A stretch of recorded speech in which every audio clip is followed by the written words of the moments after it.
Music fans in Los Angeles paid tribute to Rolling Stones drummer Charlie Watts after the legendary musician died on Tuesday, just 3 weeks after pulling out of the band's upcoming US tour. For health reasons, he was 80 years old. Widely regarded as one of the coolest men in rock, a jazz enthusiast and a snappy dresser, Rolling Stones fans shopping at Los Angeles paid respect to the greatest drummer of all time. I saw the Stones, I think, 10, 12 times. And Charlie Watts was the greatest drummer of all time. He wasn't too showy. He used a simple 4-piece kit. It was all about the jazz swing and the rhythm, and he always wanted to inject dance, kind of the dance rhythm into all the Stones songs, and I think he's the secret sauce to why the Stones were so dynamic. I think they'll probably finish this tour with Steve Jordan, and I think that's the last time you'll ever see the Stones. So I think Mick has been widely quoted that the band wouldn't continue to exist without Charlie. So yeah, it's the end of a massive chapter in all of our lives. Among the first British bands to properly crack the American market and a symbol of 1960s London, the Rolling Stones lineup of Watts, Mick Jagger, Keith Richards, Brian Jones and Bill Wyman produced a string of hit records. The Stones also went on to break records with multi-million-pound grossing global tours. No, it's just sad because the Rolling Stones always seem to have been such a band of longevity. So it's just kind of it's sad that now Charlie Watts, who really is one of the main members of the band, is gone. And it just means also, it's kind of like when The Who, when they lost more band members, it just means the band is getting smaller and smaller, and it's just not the same band. So as I saw it today, I kept thinking, like, who's going to replace him, and nobody really can replace him. Well, he'll leave a wonderful legacy. The Stones were my favorite band in high school in 64, 67, 65, and I went to see them live in San Bernardino when they first came over from England. So pretty sad. It's pretty momentous news to me personally. I heard as soon as I woke up today, which is a huge surprise. I am a Stones fan, so I'm kind of shocked over it.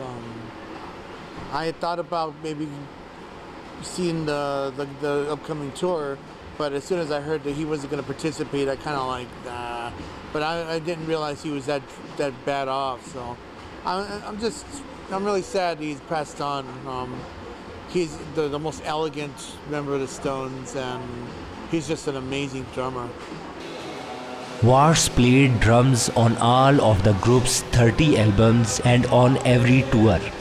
No cause of death was given for his passing, but the announcement of his death followed an August 4 statement by the band that the drummer was pulling out of its rescheduled No Filter US tour because he needed time to recuperate after an unspecified emergency medical procedure.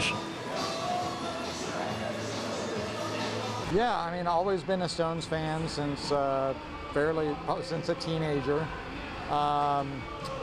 Yeah, it's sad about Charlie Watts. He was I always considered him like the gentleman Stone.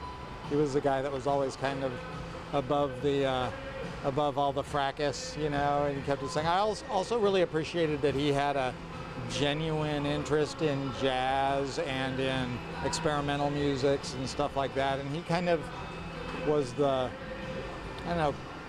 cultural explorer of the group, more so than any of them.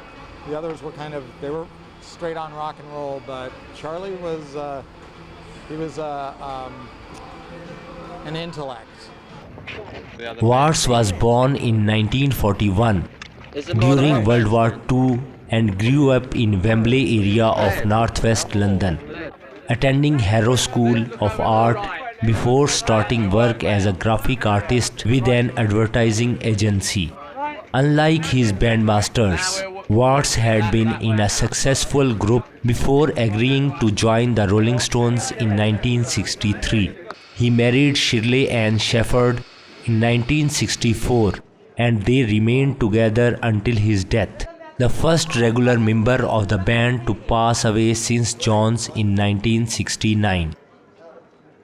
Well, perfect drummer for them, obviously. I mean, it's like, yeah, he was great. I mean, he had a style of his own. It's like he didn't sound like anybody else, and that's quite an accomplishment.